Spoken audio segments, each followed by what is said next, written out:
मोदी आप साथ में देख सकते हैं, सीएम और डिप्टी सीएम दोनों भी उनके साथ मौजूद। बहुत ही महत्वपूर्ण ये तस्वीरें महाराष्ट्र में, और खासकर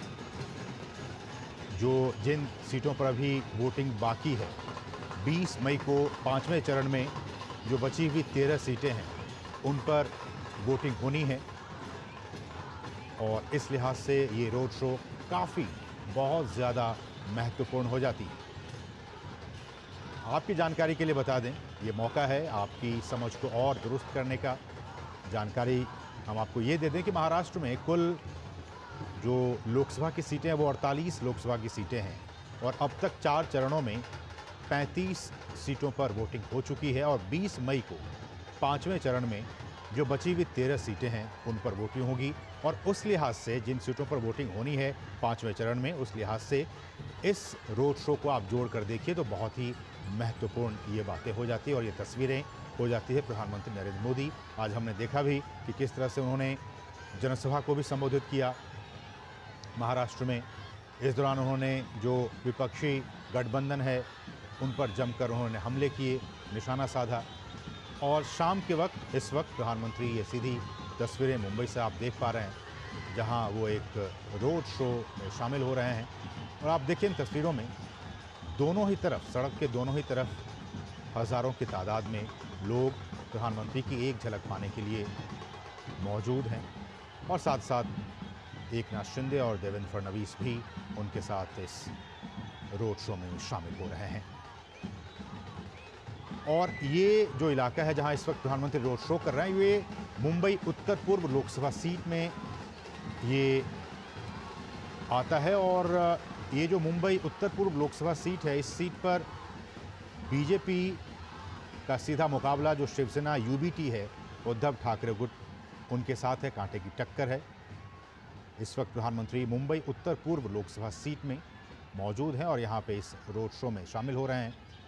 और इसी सीट पर यहाँ, जैसा कि हमने कहा, कि बीजेपी की टक्कर जो है वो शिवसेना यूबीटी गुट के साथ है।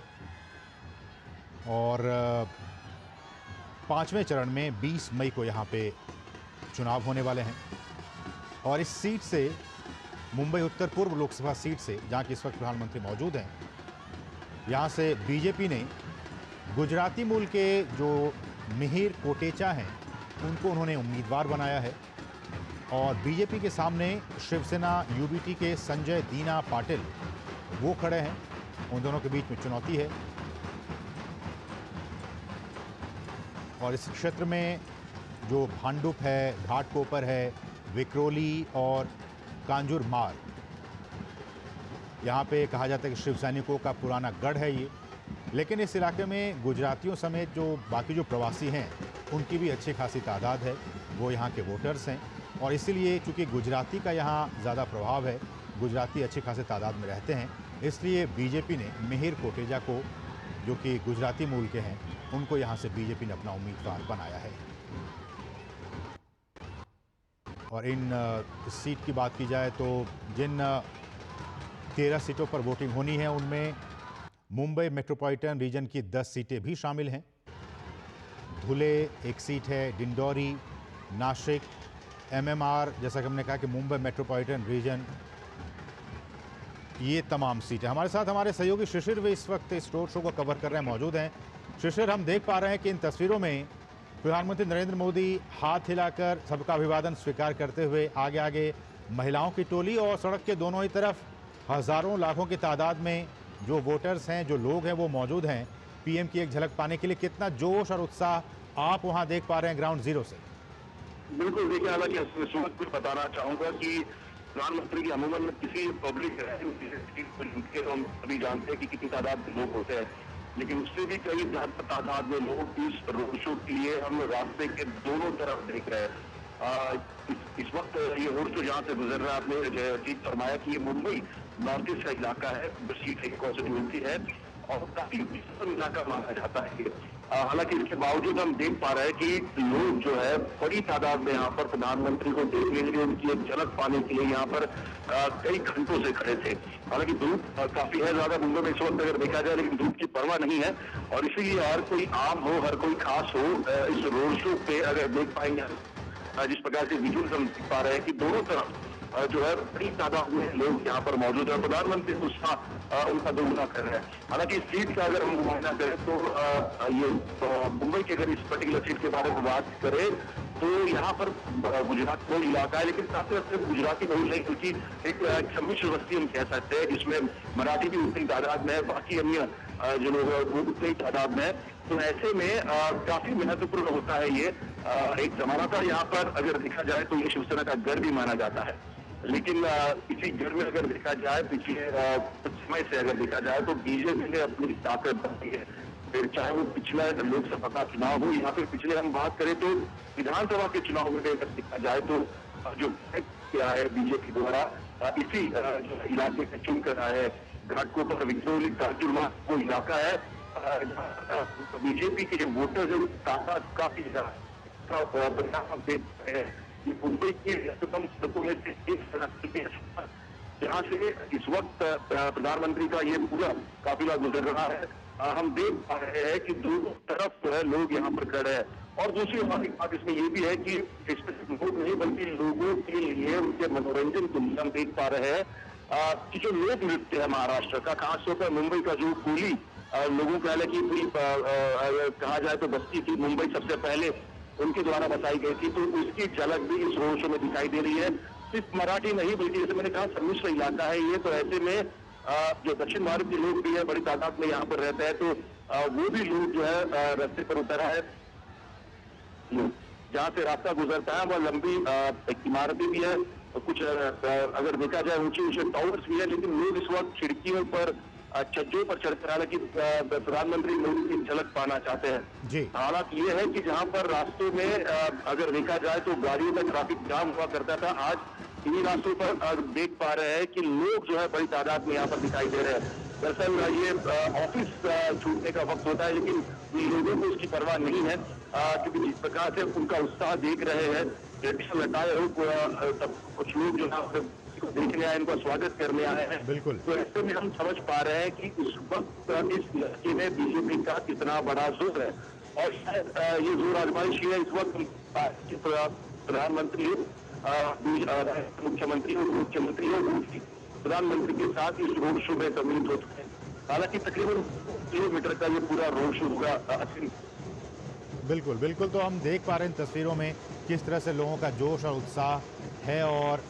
जो लोग हैं वो अभिवादन कर रहे हैं और अभिवादन स्वीकार करते हुए इन तस्वीरों में आप देख सकते हैं प्रधानमंत्री नरेंद्र मोदी को। हमारे साथ हमारे एक और सहयोगी नीरज सिंह भी ग्राउंड जीरो पे मौजूद हैं। नीरज,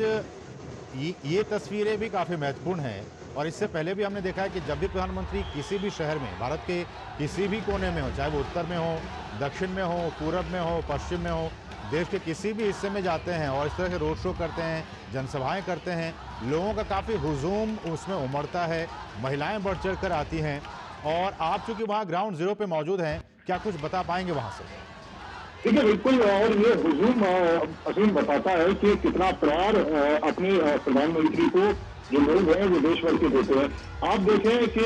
जहाँ पर भी प्रधानमंत्री इस तरह के रोड शो करते हैं, तमाम जो लोग हैं वो उनको देखने के लिए, उनके पास पहुंचने के लिए कह सकते हैं कि ललायित रहते हैं। और जब महिलाओं की बात आती है, असीम आपने देखा होगा कि प्रधानमंत्री के रोड शो में एक सामान्य सी तस्वीर आपको दिखाई देती है कि महिलाएं बड़ी संख्या में उनकी आरती उतारती हैं। सामान्यतः आप देखें कि फूलों की वर्षा उनके ऊपर होती है, लेकिन जहां जहां प्रधानमंत्री जाते हैं बड़ी संख्या में महिलाएं आरती उतारती हुई तस्वीरें आपको उस रोड शो में दिखाई देती है। ये बताता है कि महिलाएं कितना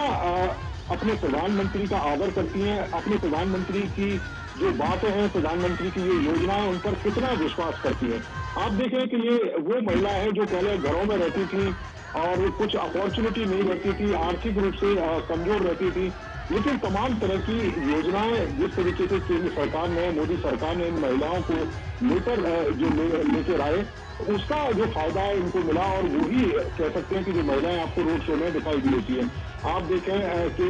कच्चे घरों में रहती थी, उन महिलाओं के नाम पक्के घर किए गए। आप देखें उन महिलाओं को स्वावलंबी बनाने के लिए स्व सहायता समूह के माध्यम से एक बड़ी जो रकम है वो महिलाओं के खातों में पहुंची और आज महिलाएं अपने पैरों पर खड़ी हो रही हैं। तो ये प्यार है और प्रधानमंत्री नरेंद्र मोदी की योजनाओं का जो लाभ है वो महिलाओं को मिलता है। आप देखें कि किस तरीके से महाराष्ट्र की महिलाएं कर्तव्य दिखाकर प्रधानमंत्री का जो स्वागत है वो कर रही हैं। बड़ी संख्या में आप देखें दोनों तरफ जो रोड के दोनों तरफ ऊंची ऊंची बिल्डिंग है, वहां नीरज पर ये तस्वीरों में हम जो देख पा रहे हैं, प्रधानमंत्री पीछे मुड़कर उनका काफिला इस वक्त रुका हुआ है, ये क्या चल रहा है?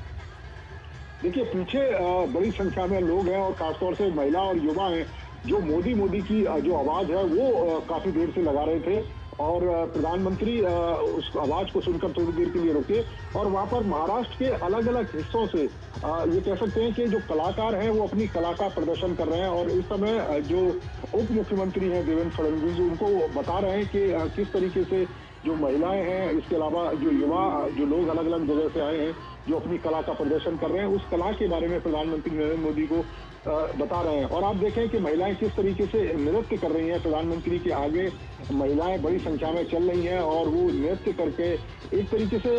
उत्सव की तरह सेलिब्रेट कर रही हैं इस रोड शो को। तो ये तमाम जो तस्वीरें हैं वो बताती हैं कि किस तरीके से प्रधानमंत्री को लेकर और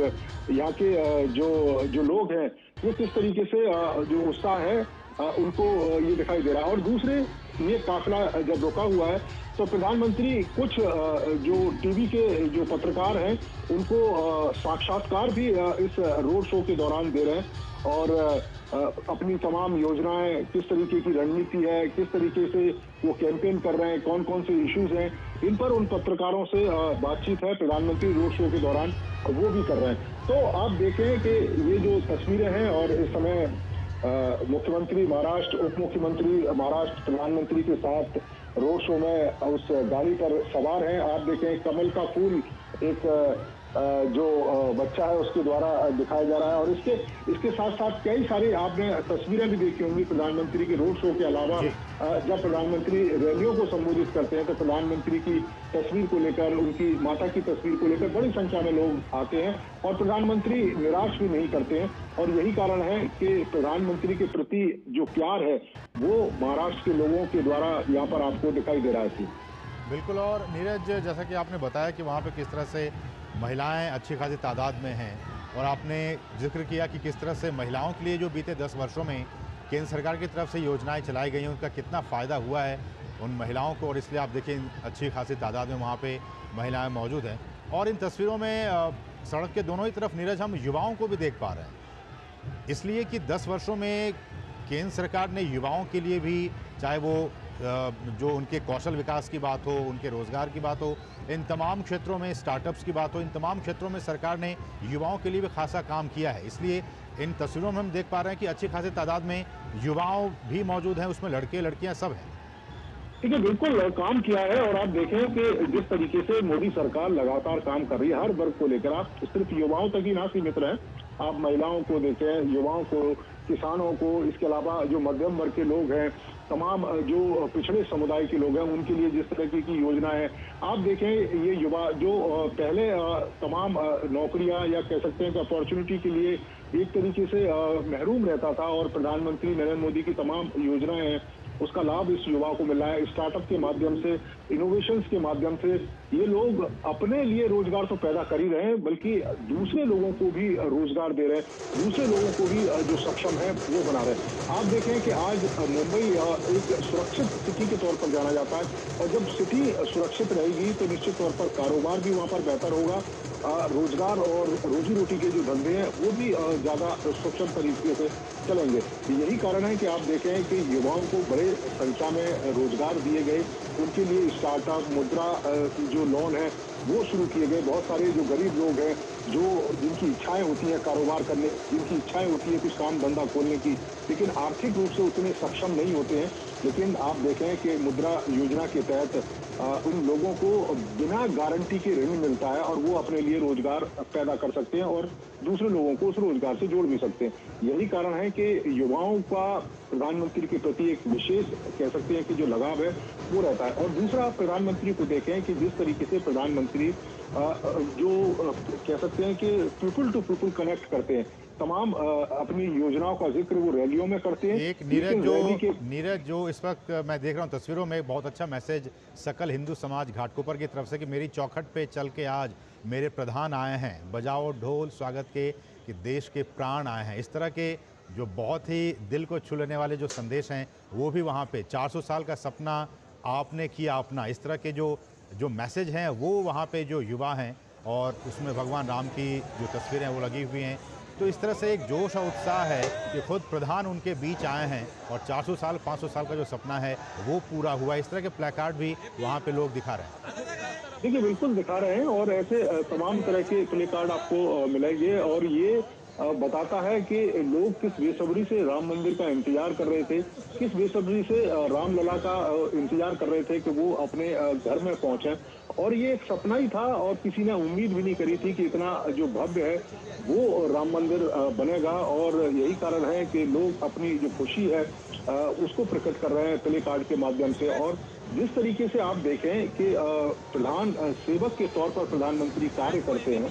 उसको लेकर भी लोगों का ये मानना है कि आप एक सिर्फ मैं एक आकलन आपके सामने रखूंगा कि आप देखें कि विपक्ष के जो तमाम लोग हैं, अगर हम राहुल गांधी की भी बात करें, आप अगर देखिए कि राहुल गांधी ने अब तक चुनाव के दौरान कितनी रैलियां या रोड शो की है, आप प्रधानमंत्री से उनकी तुलना करिए। इस एज में भी प्रधानमंत्री राहुल गांधी से जस्ट डबल उन्होंने चुनावी सभाएं की हैं, रोड शो किए। तो ये आप में बताता है अपने आप में कि कितनी एनर्जी के साथ प्रधानमंत्री देश के लोगों के लिए काम कर रहे हैं। प्रधानमंत्री 24 घंटे देश के लोगों के लिए सोचते हैं, उनके लिए कैसे बेहतर हो सकता है, इस देश को हम कैसे विकसित देश के रूप में बना सकते हैं। 2047 तक उन्होंने ये लक्ष्य रखा है और उसके लिए दिन रात काम करने की जरूरत है। प्रधानमंत्री कहते हैं कि मैं लगातार काम कर रहा हूं, लेकिन मेरे साथ जो जुड़े लोग हैं, मेरे देश के लोग हैं, वो भी लगातार अगर काम करेंगे तो इस देश को विकसित होने से कोई रोक नहीं सकता। और यही कारण है कि आप देखें कि इतना लगा प्रधानमंत्री को इस रोड शो में। और सिर्फ यही नहीं, देश के अलग अलग हिस्सों में जब प्रधानमंत्री पहुंचते हैं तो इस तरह का जो प्यार है, इस तरह का जो प्रेम है, वो प्रधानमंत्री के ये सड़कों पर उमड़ता आपको दिखाई देता है। बिल्कुल नीरज, हमारे साथ बने रहिए। हम एक बार फिर से रुख करेंगे शिशिर का। शिशिर, आज इस रोड शो से पहले जब पीएम डिंडोरी में थे और वहां जब एक चुनावी जनसभा को संबोधित कर रहे थे तो उन्होंने साफ तौर पर ये कहा, और उन्होंने जो उद्धव ठाकरे हैं उनकी जो शिवसेना है, इससे पहले भी वो कई बार संबोधित कर चुके हैं, इस वर्ड का यूज़ कर चुके हैं, एक बार फिर से उन्होंने आज यूज़ किया। उन्होंने उनकी शिवसेना को नकली शिवसेना कहा और कहा कि 4 जून के बाद नकली शिवसेना और नकली एनसीपी का कांग्रेस में विलय होना पक्का है। क्या कुछ इसके राजनीतिक मायने अगले चरण में चुनाव होने वाले हैं, इसका कितना बेनिफिट बीजेपी को मिलेगा? बिल्कुल, देखिए हालांकि इसका अगर हम कारण देखें तो 2019 में जिस प्रकार से उद्धव ठाकरे और बीजेपी एक गठबंधन में थे, महायुति में थे, साथ ही साथ एनडीए का हिस्सा भी थे, तो ऐसे में लोकसभा के चुनाव जब हुए तो लोकसभा के चुनाव में दोनों पार्टियों ने एक साथ मिलकर जो ये चुनाव लड़े थे और जो सीट उस वक्त मिली थी वो काफी अच्छी सीट सत्ताई पाकर और दोनों पार्टियों को उठाकर उस वक्त मिला था। उसके बाद विधानसभा के चुनाव आए। विधानसभा चुनाव में हमने देखा कि फिर से दोनों पार्टियां एक साथ जो है आकर यहाँ पर लड़ती हुई दिखाई दी थी। उसका भी फायदा जो है दोनों पार्टियों को यहाँ पर हुआ, एक अच्छा नंबर उनको मिला राज्य की विधानसभा। हालांकि उसके बाद अपने सबने देखा किस प्रकार से उद्धव ठाकरे जो है उन्होंने अपना सत्ता अलग चुना और एनसीपी और कांग्रेस के साथ उन्होंने सत्ता में जो है गठबंधन कर लिया। हालांकि यही बात अगर देखा जाए बीजेपी को खटक रही थी। उन्होंने कई रूप से अगर देखा जाए बीजेपी के नेताओं ने कहा कि अगर आपको अलग से लड़ना ही था, अगर आपको कांग्रेस तो हमारे साथ एक साथ मंच अच्छा नहीं करना चाहिए था, जो उस वक्त मांगे थे मोदी जी के मंच से भी। हालांकि मोदी जी भी उस वक्त जो है चुनावी रैली में थे, तो ऐसे में वो नहीं करना चाहिए। उसके बाद जिस प्रकार से हमने देखा कि दोनों ही पार्टियों की, लेकिन इस बात रहे हैं कि बीजेपी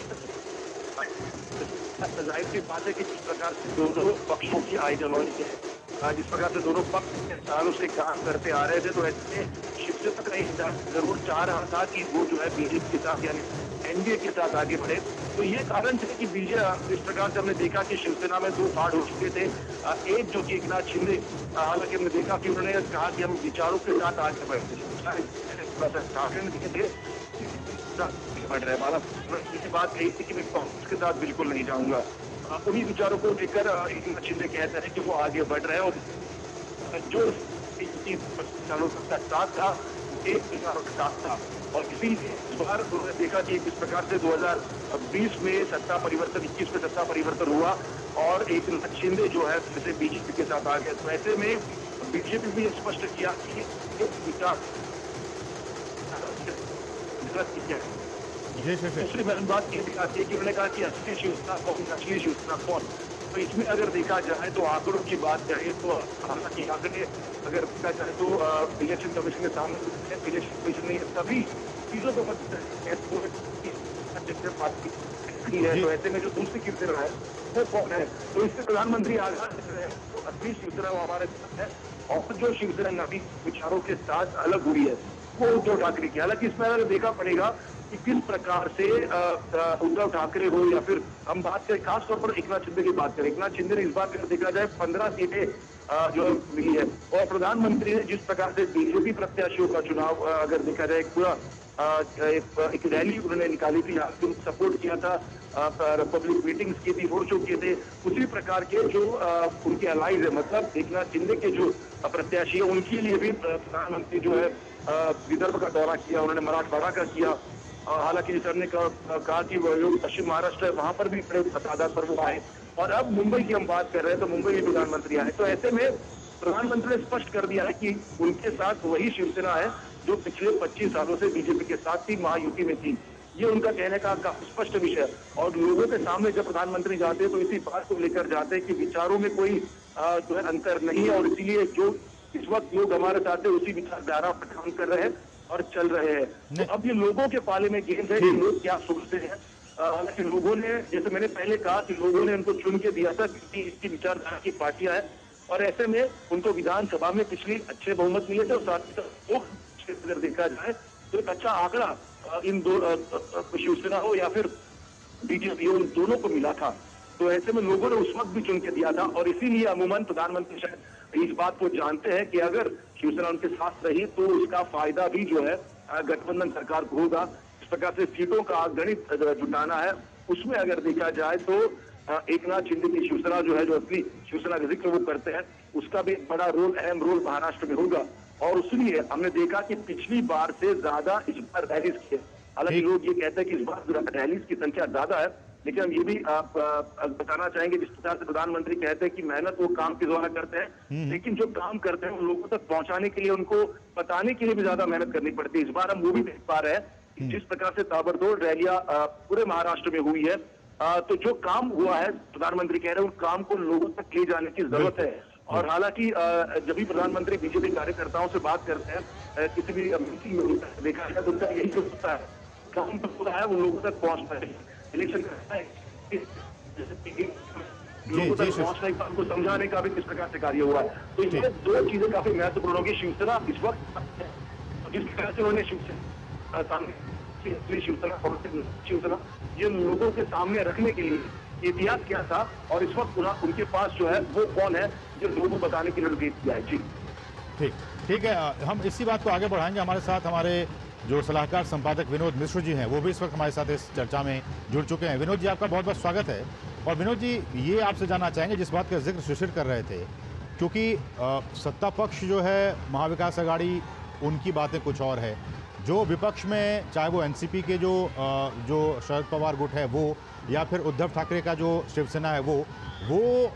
विपक्ष ऐसा कह रहा है और एक नैरेटिव बनाने की कोशिश ये की जा रही है कि जिस तरह से टूट हुआ, चाहे वो शिवसेना की बात हो या फिर एनसीपी की बात हो, इस चुनाव में इन दोनों पार्टियों की तरफ से एक सहानुभूति वोट की बात की जा रही है और कहा जा रहा है कि लोग काफ़ी नाराज़ हैं और इसलिए जो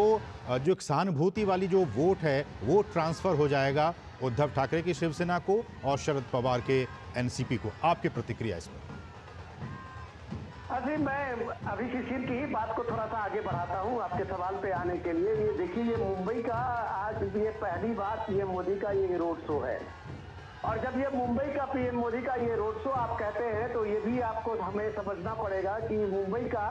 जो अभी तक का एक राजनीतिक परिदृश्य जो भी था वो भी बदलने वाला है। तो आप कह सकते हैं एक कुल मिला के कि ये एक ऐतिहासिक रोड शो है जी। और जब ऐतिहासिक रोड शो आप कहते हैं तो उस समय में जब आप कहते हैं कि एनसीपी में जिस तरह से टूट हुई है, शिवसेना में इस बार इतनी बड़ी टूट हुई है, तो इस दोनों पार्टी के बीच में एग्जिस्टेंस के लिए इस बार एक बड़ी लड़ाई है, जो आप कह सकते हैं कि उनका एक लिटमस टेस्ट है कि वो जनता के बीच में कितने पॉपुलर है, वो उसका एक बड़ा टेस्ट इसमें होने वाला है। सबसे खास बात यह है कि जो शिशिर बता रहे थे उसी बात को मैं आगे बढ़ाता हूं कि 2019 में आप देखिए जब ये शिवसेना और बीजेपी के दोनों साथ मिलकर चुनाव लड़ी थी उस समय में, और बीजेपी 2014 से लेके लगातार मुंबई में खास करके महाराष्ट्र में नंबर 1 की पार्टी बनी हुई है। और इस नंबर 1 की पार्टी में आप देखिए कि बीजेपी को पिछली बार भी लोकसभा के चुनाव में कई सीट, जहां तक मुझे याद है लगभग 23 सीटें बीजेपी को मिली थी, 18 सीटें शिवसेना को मिली थी। नवनीत राणा जो वो इंडिपेंडेंट कैंडिडेट जीती थी वो भी बीजेपी के सपोर्टर थी। और इस बार परिदृश्य बदला ये है कि वो शिवसेना जो उद्धव है उसके 2 फांट हुए हैं, और उसमें से वो एकनाथ शिंदे बाहर हुए हैं। एकनाथ शिंदे क्या जो शिवसेना कैडर है या शिवसेना के जो बड़ी तादाद में विधायक निकले और उसके बाद वहां पे जो सरकार बनी महायुति की, उसका भी परिदृश्य आपको देखना होगा। तो उनके हाथ में शिवसेना, उद्धव के हाथ में सिर्फ एक सिंपैथी के अलावा कोई एक बड़ा मुद्दा नहीं है। वो ये कह सकते हैं कि हमारी ये टूट हुई है, हमारी ये सारी चीजें हुई है, लेकिन जनता के नजर में वो कोविड के समय से लेके और बाद के समय तक में जो उद्धव ठाकरे का शासनकाल रहा है उनकी आक्रमण्यता भी उनके सामने में है। वो चीफ मिनिस्टर पूरे टेन्योर में शायद ही कोई किसी दिन सचिवालय गए होंगे। तो ये सारी चीजें लोगों के जहन में है। अब ये सवाल तो लिटमस टेस्ट की जब मैं बात कर रहा था तो देखिए इस मुंबई में पहली बार ऐसा है कि शिवसेना के दोनों धड़ा आमने सामने है। 3 सीट में एकनाथ शिंदे और उद्धव सेना के शिंदे जो है वो आमने सामने में है। तो ये आप ये कह सकते हैं कि एक अस्तित्व की बड़ी लड़ाई है दोनों शिवसेना के बीच में कि असली सेना कौन। जब प्राइम मिनिस्टर मोदी अब कहते ही अभी कल्याण की सभा में कहते हुए ये नकली सेना से सावधान रहने की जरूरत है, तो उसके पीछे उनका एक तर्क है कि अगर ये सहानुभूति उनके लिए काम करते हुए नजर आती तो महाराष्ट्र के पॉलिटिक्स में जिसको सबसे बड़ा चाणक्य ये माना जाता है शरद पवार को, तो शायद उनको ये कहने की जरूरत नहीं पड़ती कि आने वाले टाइम में जो छोटी मोटी पार्टियां हैं उसका कांग्रेस में विलय हो जाएगा। तो यही बात पीएम मोदी ने आज यहाँ की पब्लिक रैली में उठाया था। क्या बाला साहब ठाकरे क्या शिवसेना, क्या उनकी वो पार्टी और उनका स्वाभिमान आज कांग्रेस के पार्टी में विलय होने जा रहा है, ये एक दुखद पहलू है। जब प्राइम मिनिस्टर मोदी बाला साहब ठाकरे की बात करते हैं तो आप उसी तरह से देखिए कि शिवसेना शिंदे जो है वो अपना सिंबल को लेके बाला साहब ठाकरे को ये माना है। तो ये असली और नकली शिवसेना का भी टेस्ट इस लोकसभा के चुनाव में होना है। हो सकता है कि 6 महीने के बाद असेंबली के चुनाव में जो भी परिदृश्य निकले, लेकिन ये सारी लड़ाई जो आप देख रहे हैं वो लोकसभा से का कम विधानसभा चुनाव के लिए ये सारी क्षत्रिय पार्टियां अपने पूरे दम खम के साथ लगी हुई है। लेकिन हमें यह नहीं भूलना चाहिए कि ये लोकसभा का चुनाव है और यहाँ का खास करके मुंबई का मतदाता 5वें चरण में सिर्फ ये मुंबई का ही रह गया है और इसके बाद शायद महाराष्ट्र का ये पोल फेज खत्म हो जाता है पोलिंग का। तो इस मुंबई के जो मतदाता है वो हमेशा राष्ट्रवादी रहे हैं, राष्ट्र के प्रति, देश के प्रति, एक मजबूत प्रधानमंत्री के प्रति, एक स्थिर सरकार के प्रति उनका एक डेडिकेशन रहा है। यह देश मुंबई जो है वो देश की आर्थिक राजधानी है, कारोबारी राजधानी है, और मुंबई ने इस 10 सालों में जो प्रगति देखी है इंफ्रास्ट्रक्चर के रूप में, कनेक्टिविटी के रूप में, मेट्रो नेटवर्क के रूप में, तो मुझे नहीं लगता है कि मुंबई का जो है वो मुंबई वाले किसी भी रूप में शिवसेना का वो लिटमस टेस्ट के लिए वो अपनी तरफ से किसी भी तरह का योगदान देंगे, क्योंकि उनको ये बात का पता है कि नरेंद्र मोदी उनके सामने में एक टेस्टेड प्राइम मिनिस्टर हैं। बिल्कुल विनोद जी, इसी से जुड़ता हुआ एक और सवाल कि जो महाविकास अघाड़ी के जो लोग कह रहे हैं और कुछ विपक्ष के लोग ये भी वहाँ कह रहे हैं कि चलिए बीजेपी ठीक है, लेकिन बीजेपी से जो वहाँ के जो लोग हैं, जो वोटर्स हैं, उतने नाराज़ नहीं हैं। ये मैं अभी कहीं पढ़ रहा था, उसमें कहा कि लोग बीजेपी से ज़्यादा नाराज़ नहीं है इस चुनाव में। सबसे ज़्यादा अगर नाराज़ हैं तो ये एकनाथ शिंदे से हैं और अजीत पवार से हैं। वो इसलिए कि उन्होंने ये जो टूटन हुआ पार्टी में, चाहे वो शिवसेना की बात हो या फिर एनसीपी की बात हो, इन्होंने उसमें बढ़ चढ़ कर हिस्सा लिया। इसलिए लोग ज़्यादा बीजेपी से कम और इन दोनों ही लोगों से ज़्यादा नाराज़ हैं। देखिए ये परसेप्शन की बात है और नैरेटिव की बात है। अगर आप इसके प्रोडक्ट को देखिए कि पूरे के पूरे एनसीपी का जो एग्जिस्टेंस है वो अजीत पवार के हाथ में था। अजीत पवार ही उस पूरे पार्टी का नेटवर्क से लेके पूरे पार्टी को एक तरह से आप लीड करते हुए दिखते थे, भले ही शरद पवार का नाम था। शरद पवार पिछले आप कम से कम 5-10 सालों से देखिए कि वो गुगली ही के लिए मशहूर रहे हैं। कि उनको पता है कि गुगली कब कहां पे फेंकना है। बाकी जो अजीत दा, उसका नाम अजीत दादा जो बोलते हैं लोग, तो आप ये देखिए कि मुंबई के अगर ऐसा नहीं होता उनके साथ जबरदस्त समर्थन, तो ये सारे के विधायक उनके साथ नहीं चले जाते। अगर ऐसा जन समर्थन उनके साथ नहीं होता तो फिर अजीत पवार को जो इंपॉर्टेंस मिला है एनडीए गठबंधन में या महायुति सरकार में, वो नहीं मिलती, क्योंकि वो उनका एक कैडर बेस्ड पार्टी है और जिन इलाकों में उनका प्रभुत्व है उन इलाकों में अजीत पवार के नाम से ही शिवसेना को लोग जानते थे कि पब्लिक के सामने में अजीत पवार होते थे। उसी तरह से आप एकनाथ शिंदे को देखिए कि एकनाथ शिंदे एक मामूली कार्यकर्ता, एक ऑटो चालक मुंबई का, शिवसेना का वो एक कार्यकर्ता के रूप में अगर वो इतना मुकाम हासिल किया है तो लोग शिवसेना के उस कार्यकर्ता को ज्यादा जानते हैं उद्धव के रूप में, एक बड़े नेता के रूप में, आदित्य ठाकरे के रूप में, उनका एक परिवार का ही ज्यादा ये है। तो आप कुल मिला के कह सकते हैं कि ये परिवार की जो वहां पे अपना एग्जिस्टेंस है उसको चुनौती दिया है। उसको चुनौती अजीत पवार ने दिया है, उसको चुनौती एकनाथ शिंदे ने दिया है। अब इसका नैरेटिव जो लोग नाराज में कह रहे हैं वो एक तरह से सिंपैथी के लिए कह रहे हैं और उस सिंपैथी के लिए शरद पवार का नाम आगे किया जाता है। लेकिन लोगों को पता है कि शिवसेना शरद पवार ने अपने पीछे पॉलिटिकल कैरियर 40 साल के पॉलिटिकल कैरियर में आज तक ऐसा कोई भी लीडर नहीं रहा जिसको उन्होंने धोखा नहीं दिया है। तो उनकी विश्वसनीयता क्या है, इस बात की चर्चा तो हम बाद में करेंगे, लेकिन प्राइम मिनिस्टर मोदी की क्रेडिबिलिटी को लोगों को पता है कि प्राइम मिनिस्टर मोदी जिसने जो कहा वो किया। आज अगर वहां अगर राम मंदिर का भव्य प्राण प्रतिष्ठा की बात आप कहें तो लोगों में मुंबई में खास करके शिवसेना में बीजेपी से ज्यादा राम मंदिर के लिए था, एक मुखर सपोर्ट था और उस बात को लेकर शिवसेना सबसे बड़े आगे आए थे और उसका क्रेडिट भी बाला साहब लेते हुए दिखते थे। आज अगर उस उद्धव से नाम है मुंबई के आप राम मंदिर से आप दूरी बनाते हैं, आप एक नया फ्रेम करते हैं सेकुलरिज्म का, तो शायद उनके कैडर, उनके वोटर को ये कभी डाइजेस्ट नहीं होता होगा, क्योंकि बाला साहब का जो एक अपना आदर्श रहा है, विचारधारा रहा है, उस बात को अगर एकनाथ शिंदे आगे बढ़ा रहे हैं तो शायद यह बात कहने में बेईमानी होगी कि ये एकनाथ शिंदे से नाराजगी है और उद्धव के लिए लोगों का एक बड़ी आप कह सकते हैं कि सद्भावना है या एक लहर है, उस चीज का मैं कहीं नहीं देख पा रहा हूँ। और इसलिए विनोद जी, आज प्रधानमंत्री की वो बातें मुझे याद आ रही हैं। आज ही जब वो महाराष्ट्र में थे और चुनावी जनसभा को संबोधित कर रहे थे डिंडोरी में, तो उन्होंने कहा भी कि बाला साहब ठाकरे ने ये कहा था जब वो जीवित थे, उन्होंने कहा था कि जिस दिन शिवसेना कांग्रेस की राह पर चलने लगेगी उस दिन उनकी शिवसेना का अंत हो जाएगा। तो जिस तरह से प्रधानमंत्री ने कहा बाला साहब ठाकरे के हवाले से, और हम आप समझ सकते हैं कि इस वक्त महाराष्ट्र की पॉलिटिक्स में क्या कुछ हो रहा है। ऐसे में हम एक बार फिर से रुख करेंगे, हमारे सहयोगी नीरज सिंह ग्राउंड जीरो पे मौजूद है, मुंबई में इस रोड शो को वो कवर कर रहे हैं। नीरज, क्या कुछ आप बताना चाहेंगे, क्योंकि हम देख पा रहे हैं तस्वीरों में जो जोश और उत्साह है वो लगातार कायम है, ढोल नगाड़ों के साथ प्रधानमंत्री के आवभगत में लोग लगे हुए हैं। देखिए बिल्कुल, और मैं विनोद जी की बात को थोड़ा सा और आगे बढ़ाऊंगा कि आप देखें कि जो शिवसेना की जो स्थिति है और जो एनसीपी की स्थिति है, अगर ऐसी में आप देखें कि जो अजीत पवार जिस तरीके से एनसीपी को आगे लेके जा रहे थे, आप देखें कि शरद पवार ने जब उत्तराधिकार चुनने की बात आई तो उन्होंने अजीत पवार को आगे नहीं किया, उन्होंने अपनी पुत्री को आगे किया। इसी तरीके से आप देखें कि शिवसेना में उद्धव ठाकरे अगर चाहते तो एकनाथ शिंदे को आगे कर सकते थे, पार्टी के बड़े नेता थे, लेकिन उन्होंने एकनाथ शिंदे को आगे ना करके अपना जो पुत्र है उस मोह में पार्टी को लेके गए। और यही कारण है कि आज महाराष्ट्र के अंदर आपको एनसीपी और जो शिवसेना है उसकी जो स्थिति है वो देखने को मिल रही है। निश्चित तौर पर आप देख रहे हैं कि प्रधानमंत्री जब इस बात का जिक्र करते हैं कि वो देश के लोगों के लिए लगातार जो कार्य है वो कर रहे हैं, और आप देखें इस समय प्रधानमंत्री का काफिला रुका हुआ है, और जैसा कि हम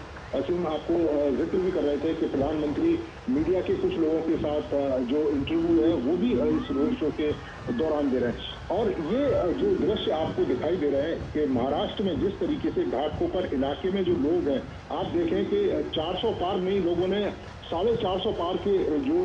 प्लेस कार्ड हैं वो भी वहाँ पर शो कर रखे, जो बताता है कि प्रधानमंत्री को लेकर किस तरीके का विश्वास यहाँ के जो लोग हैं वो व्यक्त कर रहे हैं। आप देखें कि इस इलाके की अगर हम असीम बात करें, ये एक ऐसा इलाका है, कारोबारी इलाका है, और बड़ी संख्या में जो अलग अलग देश के अलग अलग हिस्सों के जो लोग हैं वो इस इलाके में रहते हैं। खासतौर से आप देखें कि गुजराती समुदाय के लोग भी यहाँ पर आपको मिलेंगे,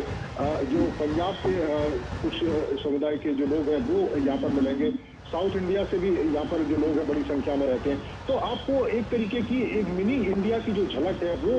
घाटकोपर इलाके में दिखाई दे रही है। और ये जो दृश्य आप देख रहे हैं कि जिस तरीके से विहंगम दृश्य है, दोनों ही तरफ लाखों की संख्या में जो लोग हैं प्रधानमंत्री का जो स्वागत करने के लिए सड़कों पर उमड़े हैं, ये बताता है कि पूरे देश का एक मिनी इंडिया यहाँ पर उतरा हुआ है। और ये मिनी इंडिया अपने प्रधानमंत्री को किस तरीके से चाहता है, ये मिनी इंडिया अपने प्रधानमंत्री की गारंटी पर किस तरीके से विश्वास व्यक्त करता है। आप देखें कि केवल एक वर्ग की बात नहीं है, आप देखें किसानों को लेकर जिस तरीके से किसान सम्मान निधि, क्योंकि बड़ी संख्या में जो विदर्भ के जो किसान हैं वो मौजूद है। इसके अलावा महाराष्ट्र के अलग अलग हिस्सों में किसान हैं। 6,000 रुपए की एक मुश्त जो कह सकते हैं कि जो रकम है वो एक साल के अंदर किसानों के खातों में जाती है। उसी तरीके से राज्य सरकार भी किसानों को पैसा देती है। दोनों जो डबल इंजन जब मिलता है तो उनकी जो आय है वो भी दुगनी होती है। आप देखें आज 12,000 रुपए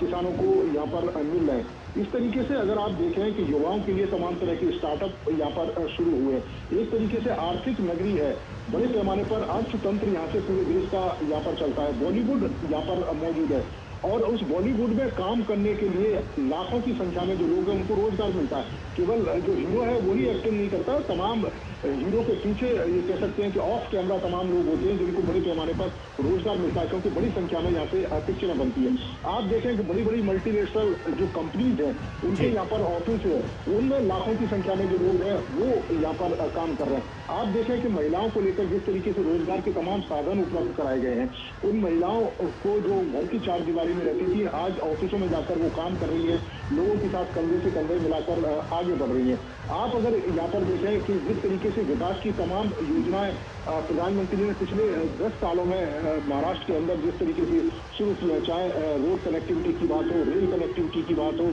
और मुंबई जो कहते थे कि एक तरीके से जाम की नगरी कही जाती थी एक समय में,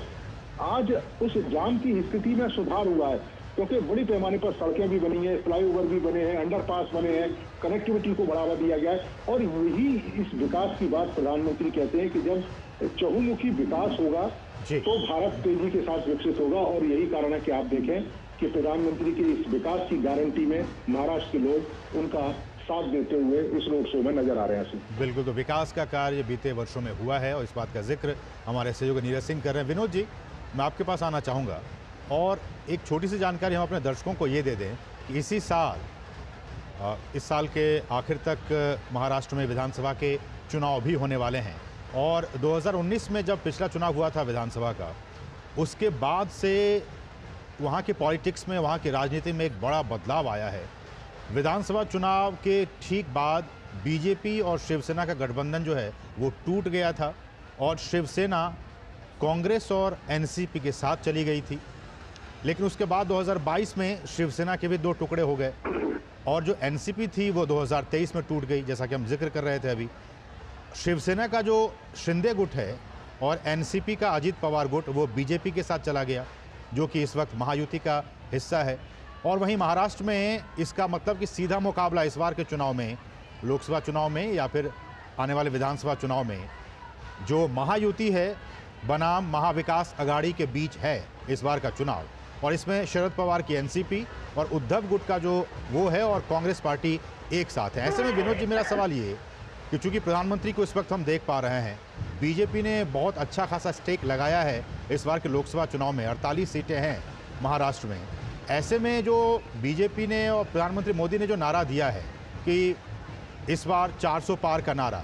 इस 400 पार के नारे में उत्तर प्रदेश में 80 सीटें हैं लोकसभा की, उसके बाद से महाराष्ट्र एक बहुत ही महत्वपूर्ण स्थान रखता है। तो ये जो तमाम सारी चीज़ें हैं, महायुति बनाम महाविकास अघाड़ी, इन दोनों के बनाम महाविकास अघाड़ी बनाम महायुति, इसमें इस 400 पार के नारे को साकार करने के लिए बीजेपी कितना महत्वपूर्ण और कितना जोर लगा रही है? अजीम, सबसे पहले हमें ये जानने की जरूरत है कि इस बार का जो चुनाव है पूरे देश में, महाराष्ट्र को आप उसके साथ ले सकते हैं, मोदी बनाम ऑल का है। उसमें महायुति, महाविकास आघाड़ी, ये सारी चीजें पीछे छूट जाती है। यही सिचुएशन मुंबई में भी है, यही सिचुएशन महाराष्ट्र के अलग हिस्सों में भी है। ये मोदी बनाम ऑल का चुनाव है। अब उसमें रीजनल के स्तर पे महायुति कितना मजबूत है या महाविकास आघाड़ी कितने मजबूत है, वो मजबूती की टेस्ट तो उनको असेंबली के इलेक्शन में होगा। लेकिन इस इलेक्शन में जहां तक मैं देख रहा हूं और समझ रहा हूं, मैं थोड़ा सा नीरज की बात को बहुत बढ़िया इनपुट दे रहे थे, मैं नीरज की ही बात को थोड़ा आगे बढ़ाता हूं। इसके बाद मैं आपके सवाल को जवाब देने की कोशिश करूंगा।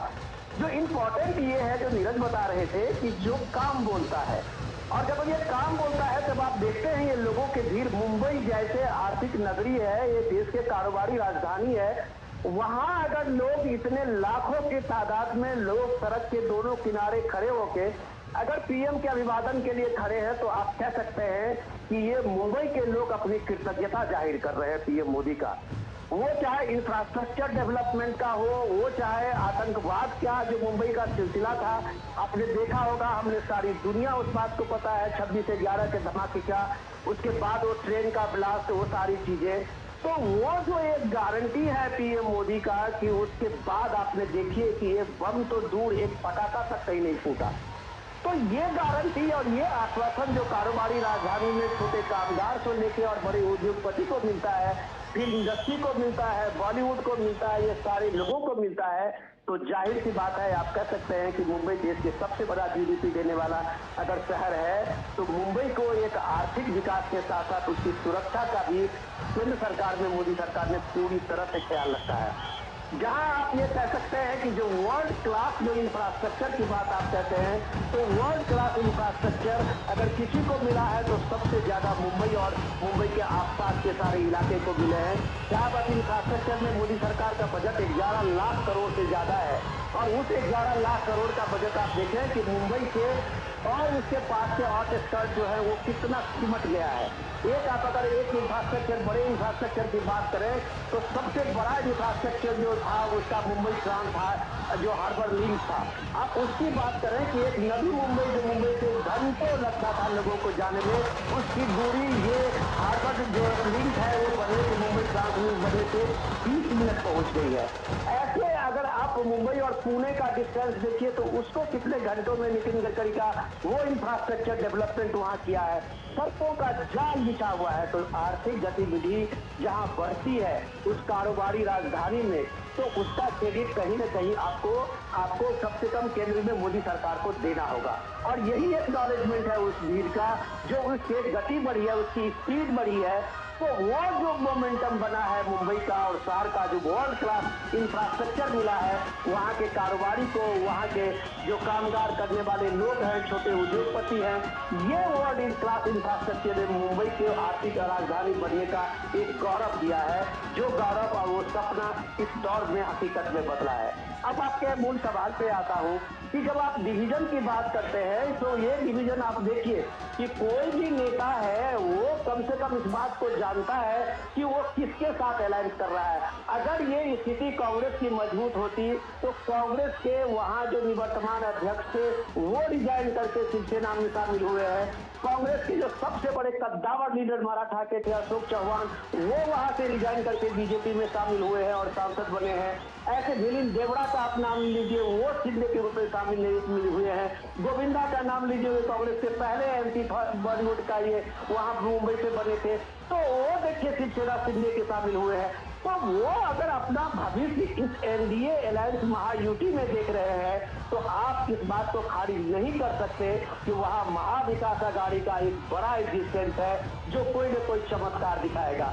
अगर चमत्कार दिखाने की हालत होती तो शायद कांग्रेस के जो कट्टावर लीडर है, आप संजय निरुपम को ही देख लीजिए, वहां मुंबई में कम से कम कांग्रेस के वो अध्यक्ष रहे हैं, इतनी मजबूत लड़ाई वो कम से कम पूर्वांचल से लेके और सारे जो बिहार के लोग हैं उनके एक सर्वमान्य लीडर रहे हैं, और कांग्रेस को उनको कांग्रेस छोड़नी पड़ी है और वो शिवसेना शिंदे ग्रुप के साथ में आए हैं। तो आप अगर इस तरह का नेताओं का जो दौड़ भाग देखते हैं, वहां पे नेताओं का जिस तरह से देखते हैं कि एक तरह से होड़ मची है पार्टी छोड़ने की, उस हालत में ये सिर्फ एक नैरेटिव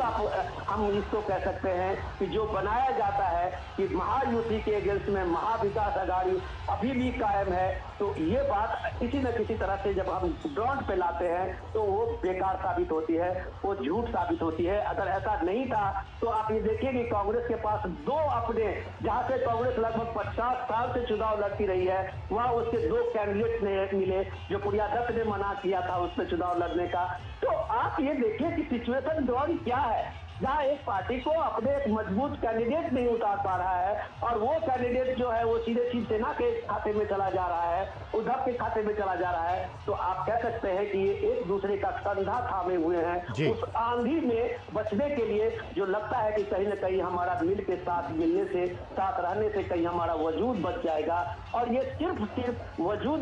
बचाने की लड़ाई है। और आज जो पीएम मोदी का रोड शो आप देख रहे हैं, मुंबई में जो 20 तारीख को चुनाव होने वाला है 5वें फेज का, सारे 6 पार्लियामेंट कंस्टिट्यूंसी में, तो वो लोगों को एक तरह से लोगों ने इसका प्रोजेक्शन दिखाया है, आप कह सकते हैं टेलीविजन की भाषा में, कि ये चुनाव का कर्टेन रेजर है। ठीक है, ऐसे में शिशिर मैं आपके पास आना चाहूँगा, जैसा कि हमारे वरिष्ठ सलाहकार विनोद जी कह रहे हैं कि ये वजूद बचाने की लड़ाई है ये चुनाव। आपसे जानना चाहेंगे, चाहे वो शरद पवार की बात कह लें या फिर उद्धव ठाकरे की बात कर लें, 2024 का लोकसभा चुनाव क्या वाकई इन नेताओं के लिए अपने अस्तित्व की लड़ाई है, अपने वजूद की लड़ाई है? बिल्कुल, देखिए इस वक्त चाहे वो शरद पवार खेमा हो या फिर उद्धव ठाकरे खेमा हो, पुरजोर प्रयास कर रहा है कि किस प्रकार से जो है फिर से सत्ता में एक बार आ जाए, किस प्रकार से ज्यादा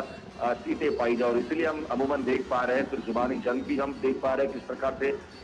बिलो द बेल्ट भी कमेंट किए जा रहे हैं। हालांकि राजनीति में इससे पहले ऐसा स्तर था नहीं, लेकिन जिस प्रकार से अब राजनीति का स्तर अगर देखा तो वो एक चिंता की विषय जरूर है। और इसलिए फिर चाहे वो जिस प्रकार से हमने कहा कि दोनों खेमे चाहते हैं कि किस प्रकार से भी सत्ता में फिर से एक बार वापसी हो जाए या फिर ज्यादा से ज्यादा सीट मिले। कारण इसके पीछे का ये भी है क्योंकि 2019 में हमने जिस प्रकार से देखा था कि पर्दे के पीछे कुछ और चीजें चल रही थी, और जिस प्रकार से जो है शरद पवार खेमा हो या फिर उद्धव ठाकरे खेमा हो, कांग्रेस के साथ मिलकर उन्हें सत्ता स्थापित करनी थी। तो ऐसे में इस बार भी हालांकि ये प्रयास जरूर रहेगा दोनों पार्टियों का कि किस प्रकार से जो है डिस्क्रेडिट किया जाए। एक बात विनोद जी, जो आपने सवाल पूछा था कि क्या किस प्रकार से इस वक्त अगर देखा जाए तो एकनाथ शिंदे का कद महाराष्ट्र में, किस प्रकार से अजित पवार का कद महाराष्ट्र में, उसका एक उदाहरण देना चाहूंगा इसके पीछे में। कि प्रधानमंत्री की बात करें तो उनका रुख काफी स्पष्ट है, और वो हमेशा कहते हैं कि जो परफॉर्मेंस करता है उनको उनका ज्यादा लक्ष्य होता है, और ऐसे लोग जो है उनके साथ अमूमन हम देख पाते हैं कि ज्यादा होते हैं। खास तौर पर अगर हम एकनाथ शिंदे की बात करें, एकनाथ शिंदे की महाराष्ट्र में इमेज है कार्यकर्ता की, एक ऐसे कार्यकर्ता जिसने कई साल शिवसेना में काम किया है, थाने से आते हैं एकनाथ शिंदे, लेकिन उसके बावजूद देखा जाए तो कई मंत्री, हालांकि वो भी स्वयं कैबिनेट मंत्री थे महाराष्ट्र की सरकार में 2014 से 2019 के बीच में अगर देखा जाए, और उसके बाद भी अगर देखा जाए जब सत्ता परिवर्तन हुआ उस वक्त भी एकनाथ शिंदे जो है मंत्री थे। तो ऐसे में इनको काम का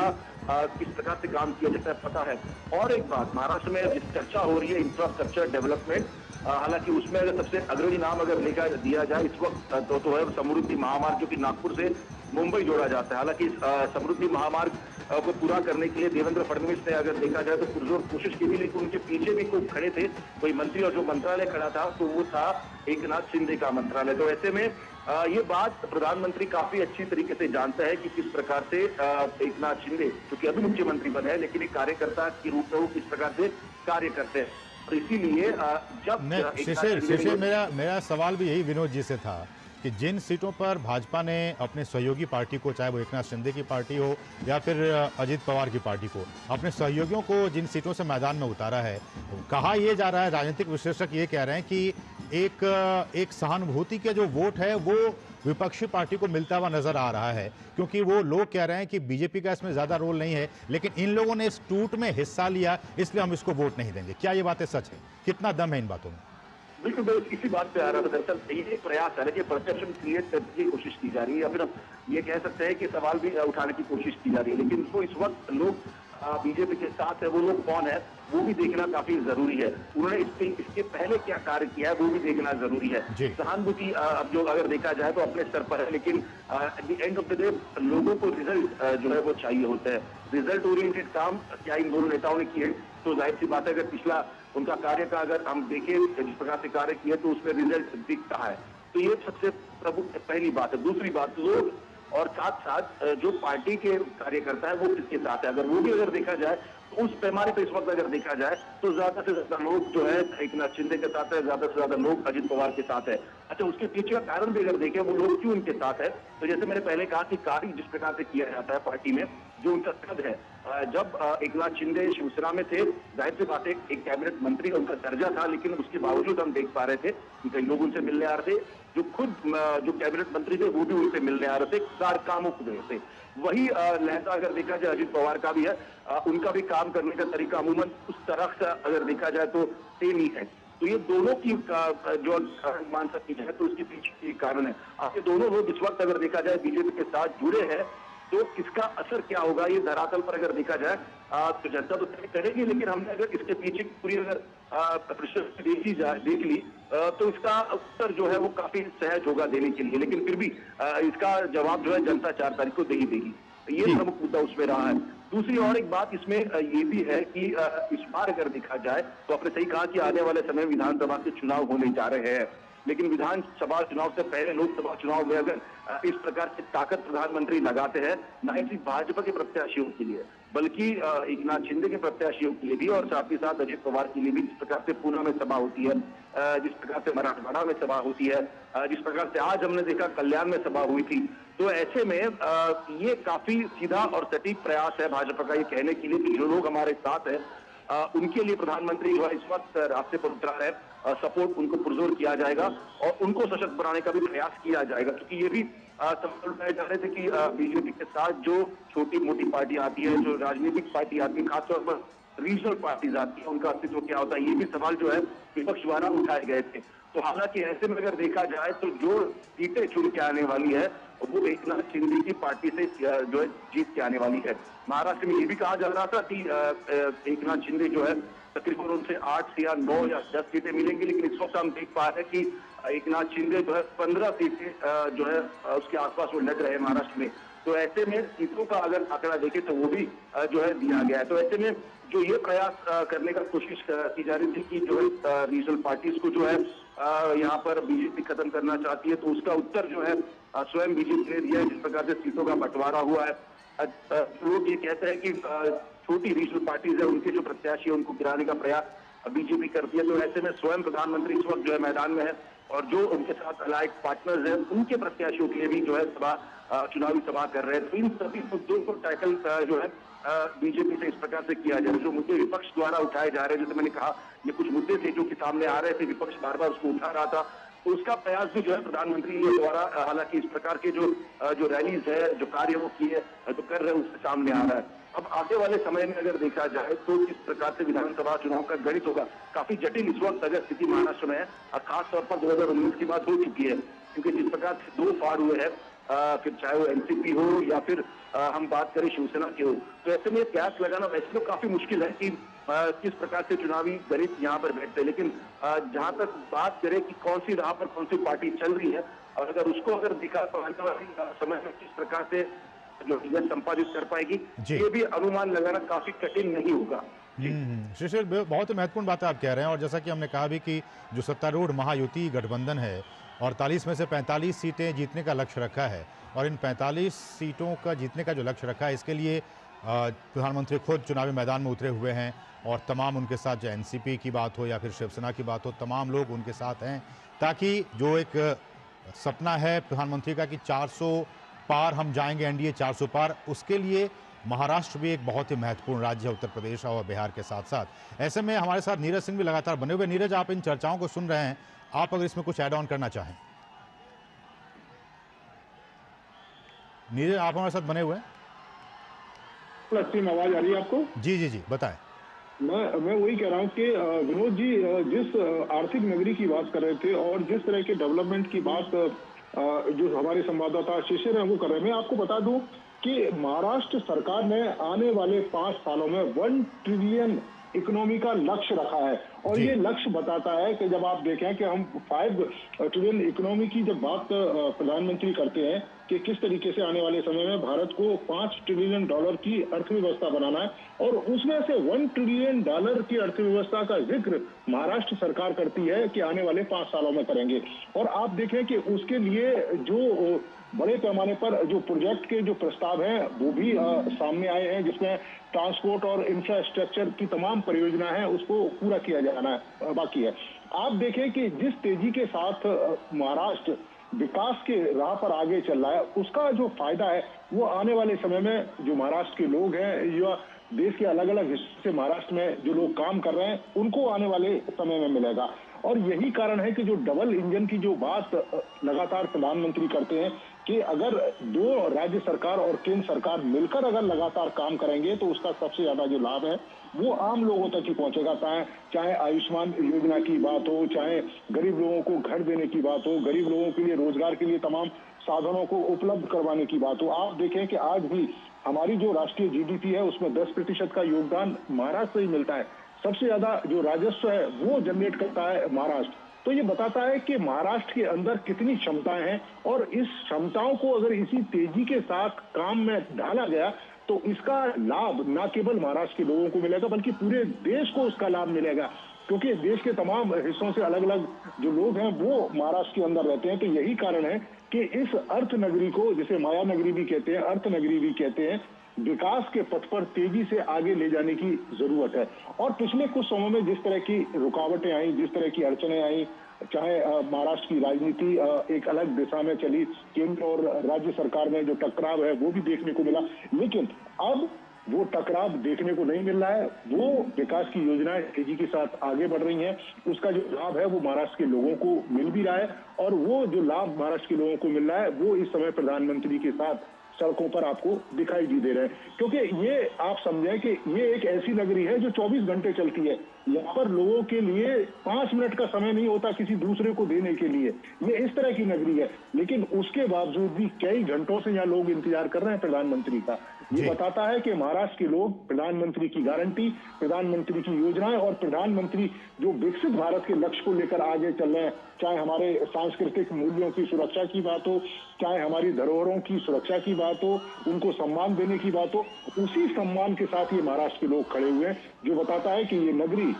पूरी तरीके से प्रधानमंत्री नरेंद्र मोदी को समर्पित होती दिखाई दे रही है रोडों पर। और यही वजह है कि प्रधानमंत्री भी आप देखें कि जहां जहां जाते हैं उनका सबसे ज्यादा फोकस यही रहता है कि गरीब कल्याण पर काम किया जाए, महिलाओं के विकास की बात की जाए। आप पूरी कैंपेन को देखें कि प्रधानमंत्री ने जिस तरीके से तमाम योजनाओं का जिक्र किया। सचिन भी बता रहा था कि बिलो द बेल्ट जाकर एक दूसरे के ऊपर जो आरोप है वो लगाए जा रहे हैं। और मुझे लगता है कि राजनीति में जो लोग वोट डालने के लिए मतदान केंद्रों पर जाते हैं असीम, वो सिर्फ यही चाहते हैं कि उनके भले के लिए काम हो, उनके विकास के लिए काम हो, उनके जिले के लिए काम हो, उनके राज्य के लिए काम हो। वो इस तरह के जो भाषणबाजी है या ये कहें कि इस तरह के आरोप प्रत्यारोप को सुनना नहीं पसंद करते। यही कारण है कि प्रधानमंत्री विकास के मार्ग को जिस तरीके से आगे लेके जाना चाहते हैं वही लोग दिखाई भी दे रहे हैं, क्योंकि वो भी लोग चाहते हैं कि अगर उनके घरों में सुख शांति रहेगी, उसके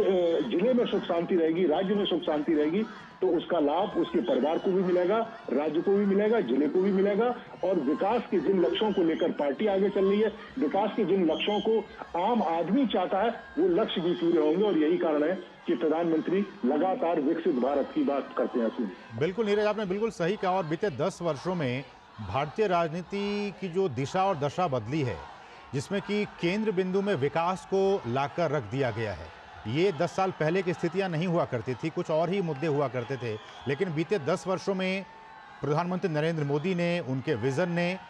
विकास को, डेवलपमेंट को राजनीति के केंद्र में लाकर रख दिया। और अब इसी विकास के बूते अब तमाम जो पार्टियां हैं, विरोधी पार्टियां हैं, उनके सामने अब ये समस्या है कि अब देखिए, अब मैं राज्यों की बात करूं तो देखिए, आप राज्य में जो डेवलपमेंट के जो इंडेक्स हैं, आपने उसमें कितना आगे बढ़ा, तो एक कॉम्पिटिटिव इंडेक्स की बात आई, कॉम्पिटिटिवनेस की बात आई तमाम राज्यों के बीच में। तमाम चुनाव में भी हमने देखा, चाहे वो यूपी के हो, बिहार के हो, किसी भी राज्य के हो, विकास एक बहुत ही महत्वपूर्ण मुद्दा इस केंद्र बिंदु में रहा। ये एक बहुत अच्छी पहल और एक अच्छी शुरुआत हुई भारतीय राजनीति में। लेकिन विनोद जी, एक और मसला और पॉलिटिकल चर्चा को आगे आपसे बढ़ाएं तो हम जानते हैं कि महाराष्ट्र और महाराष्ट्र में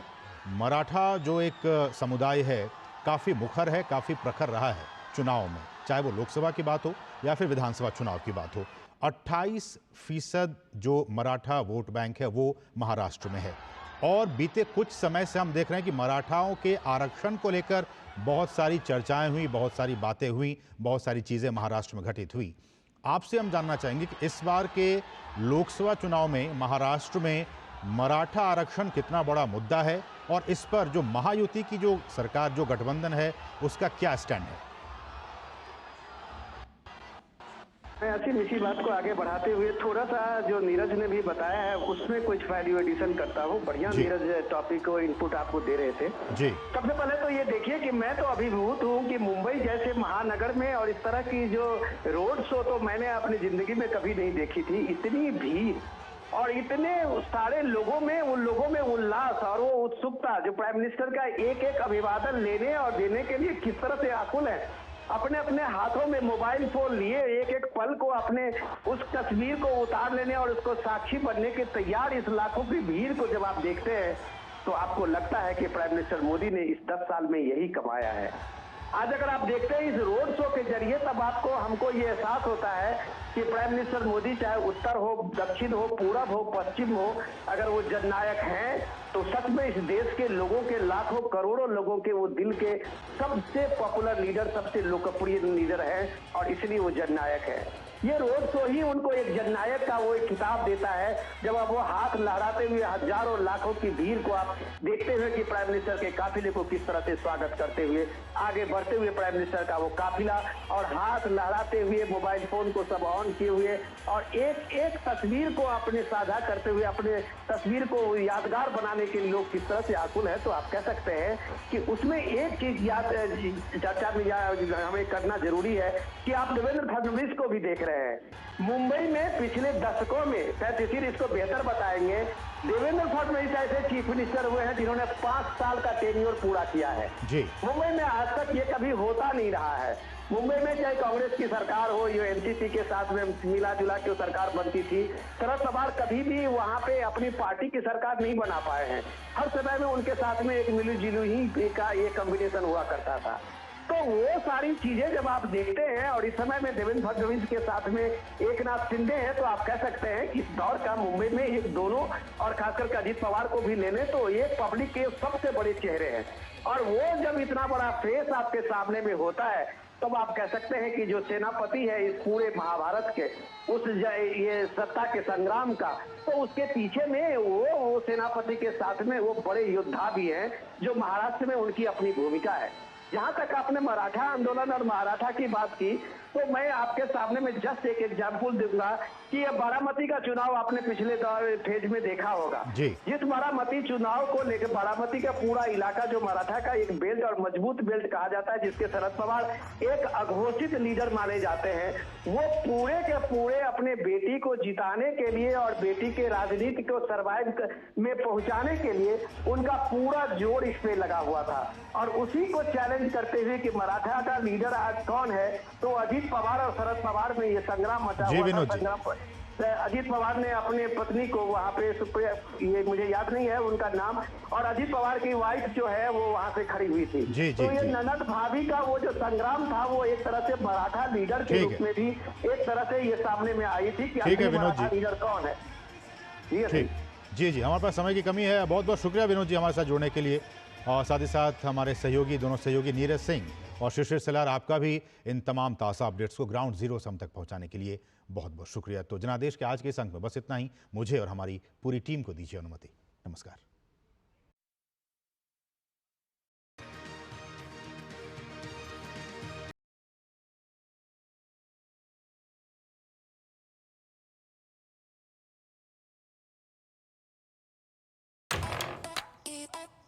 ये क्या हो रहा है? स्ट्रेटनिंग हेयर बिना हीट डैमेज।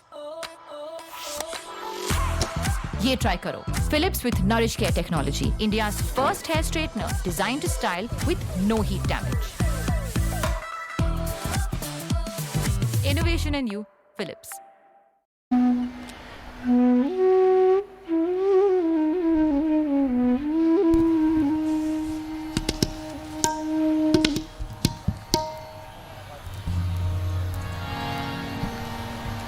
जो बीते 10 वर्षों में केंद्र सरकार की तरफ से योजनाएं चलाई गई हैं, उनका कितना फायदा हुआ है उन महिलाओं को, और इसलिए आप देखें